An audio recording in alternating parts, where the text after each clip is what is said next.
Every day, our major world governments lie, swindle, and deceive us, enshrouding information and events for the so-called betterment of the human race. Information such as the truth behind 9/11, what really happened to Kim Jong-il, Osama bin Laden, and Walt Disney, why Firefly was really cancelled, and the stringent denial of the colour orange, a repudiated hybrid of grey and orange. But what if this government wasn't all they wanted us to believe it was, and were instead a nefarious cabal of interdimensional, shape-shifting reptilian alien overlords hell-bent on capturing and controlling this Earth for their own future war campaign against an unsuspecting far-off galactic empire? A clandestine Illuminati cult whose secrets, if revealed, might change the way we look at this world forever.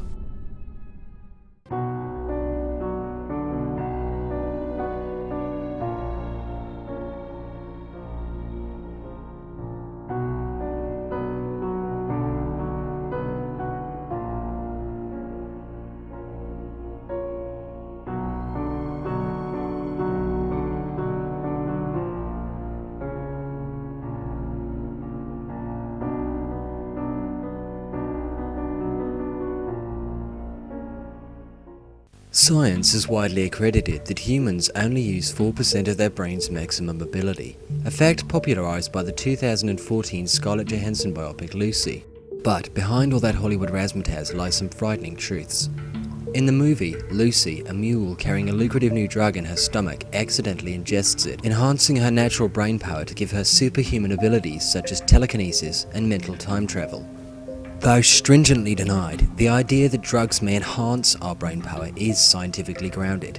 In fact, psychoactive drugs like cannabis and LSD have been found to enhance the brain by up to 200% of its natural ability, giving way for latent powers such as psychokinesis, bone manipulation, and even interdimensional travel. But if these widely available compounds only serve to better humankind, then why would our world government enforce such strong laws against their usage?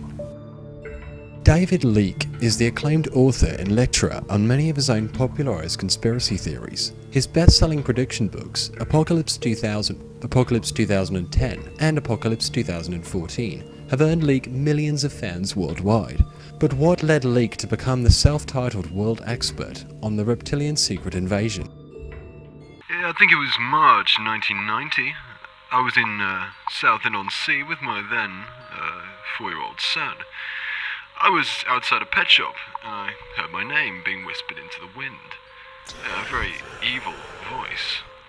I turned to see a gecko. Naturally, I screamed at him, "What do you want, you evil lizard bastard?"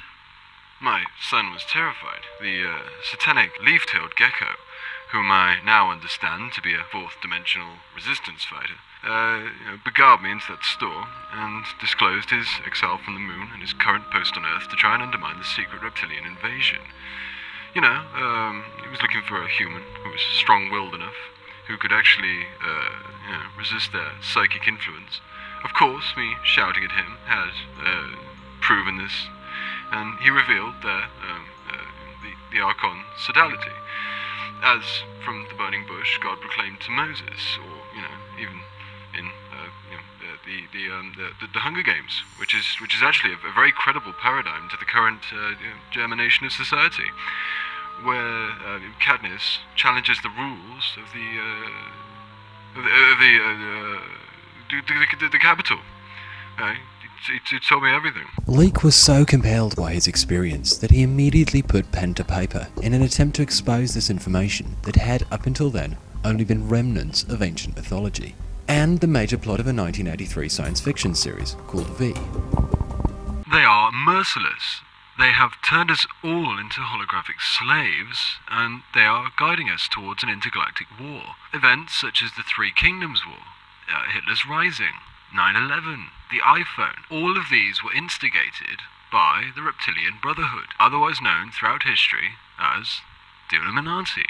The Illuminati is a secretive order forged long ago with the goal of manipulating the world through a series of butterfly effect actions that ultimately bring the global markets under their own complete jurisdiction. The webs of their clandestine society are now international, exercising their influence over world banks, leaders, and even Hollywood movie producers. Cinema used to be about the underdog. Now, if you look at the way the films are going, it's all about the hero who rises up with the world powers. Captain America, Batman, Captain America 2. No one wants to cheer for the bad guys anymore. Kids want to be the next Iron Man and fight for this world, not against it. Whilst reptilians are not technically able to jump into our universe, they do so in the same way that we would within a video game world, by assuming the role of a character and manipulating their actions, puppeteering a human body to do their bidding using an advanced psychic mind link. The mind link has a powerful burst of concentrated psychic energy that can only be resisted with the proper training. I know the training, David Leake knows the training, and so can you for only $99.99. Out now and get a free pen. Don't forget to visit my website! With the average human using only 4 to 6% of their brain's power, it's no wonder we're so easily manipulated by these powerful reptilian overlords. But what about humans under the influence of brain-boosting drugs such as cannabis and LED, which are strictly banned worldwide? Surely then, if the user's brains were running at 200 or 300% of its maximum ability, a fourth-dimensional lizard would be unable to possess them mentally unless it could access those drugs itself. Reptilians, like the Asian race, are naturally cold-blooded, and therefore are unable to properly synthesize complex chemicals in their low-temperature bodies. But by manipulating key figures in human hierarchy, they could enforce bans on mind-enhancing drugs to stop the human race from gaining the one weapon that could stop their total world domination. Every one of the papers that denounce any positive aspects of psychoactive drug consumption are entirely fictitious and have never been traced back to an original source. To settle this debate, I have here a 500-gram bag of the ill-reputed bath salts drug, which I will ingest to prove, firstly and lastly, that these chemicals will have no detriment to my mental and physical capacity whatsoever. Alright, I'll just cut this up.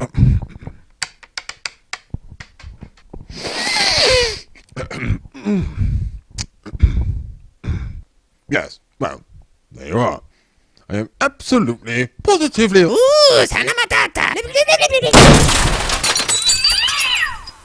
Although reptilians can freely inhabit the fourth dimension, it is unlikely that this is where they originated, hence their intense interest in overthrowing the Earth for their own expansion. So, where do they come from, and why do they want our seemingly insignificant planet? Reptilian behavioural expert Cormac McDragon believes that the evidence speaks for itself. Well, the evidence speaks for itself, doesn't it? Reptilians prefer a cool, dry, and rocky climate. What's the biggest, coldest rock devoid of human life that we know, other than Canada? Well, it's the moon, isn't it? Yes. Though they may well live there, the moon has one fundamental problem for reptilians. UV or ultraviolet radiation emitted from the sun cannot be seen by our eyes, but it is crucial in humans for the production of certain vitamins and the development of melanoma. The same goes for reptiles on Earth, who need UVB radiation for essential vitamin D production. The moon reflects nearly all of the ultraviolet rays it receives, unlike on Earth where it is mostly absorbed by windmills. Reptilians then, living on the moon, would quickly incur a vitamin D deficiency, which has been linked to a multitude of medical problems, such as dementia, type 2 diabetes, erectile dysfunction, and depression. It is easily discernible, therefore, why reptilians would be so attracted to Earth. But is that really enough to justify a reptilian usurpation? Paleontologist Ed Warbler-Thrust believes that two of life's greatest mysteries may be one in the same. Around 65 million years ago, on this Earth, lived the most intelligent civilization this world has ever seen, the dinosaurs. There is a lot of pseudoscience surrounding how these nimble reptiles met their end on this planet. Meteors, toxic gases, androsodomy. But wouldn't mankind too have been killed by now if meteors were just, falling from the sky? No. So to understand how dinosaurs disappeared, seemingly overnight, we have to turn to something more tangible that actually does have years of conclusive, documented evidence. UFOs. Could the Reptilian Illuminati really be trying to turn planet Earth into a warship, pitting us as slaves against one another like gladiators in war, so its inhabitants will fight the greatest interplanetary war the universe has ever seen?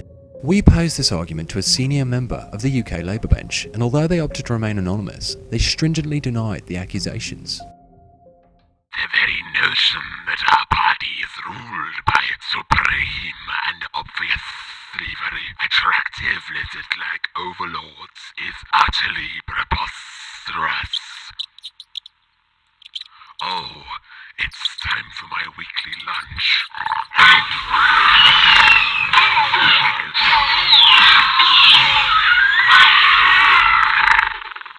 reptilians, like humans, were for a hierarchical society, stratified by their leaders.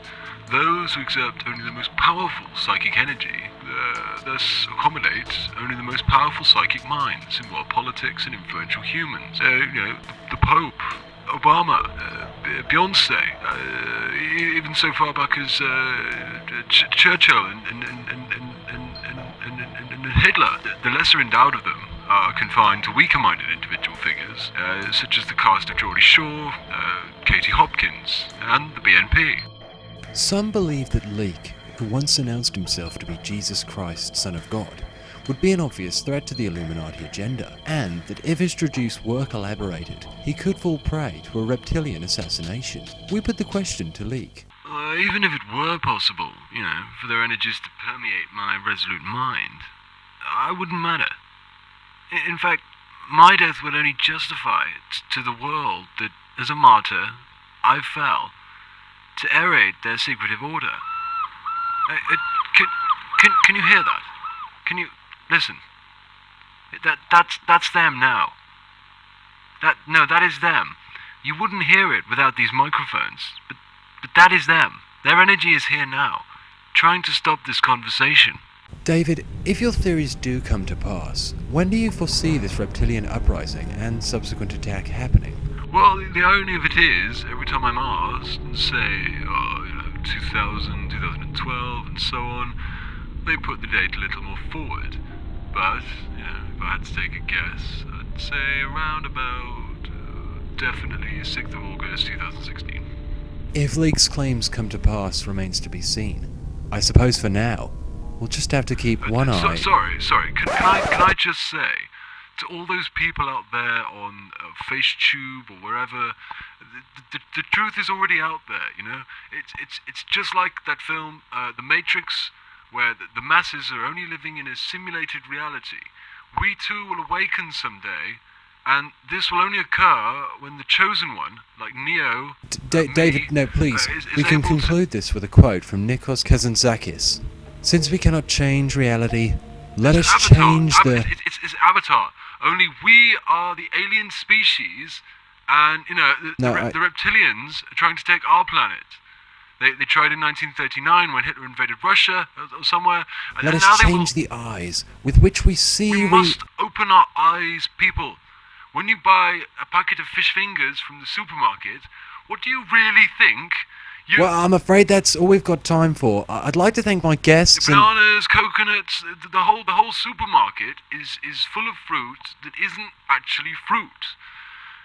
Blood oranges don't actually contain real blood. Why do we, as sheep following sheep, continue to consume these illusions? I'd like to thank my guests and David Leek for his time, and please remember never to hit kiwi fruit. That's another one. It's all mentioned in my books.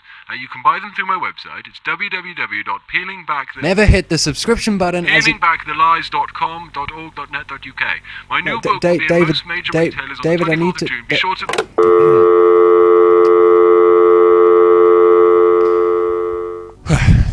Remember, don't subscribe or subscribe to the conspiracy.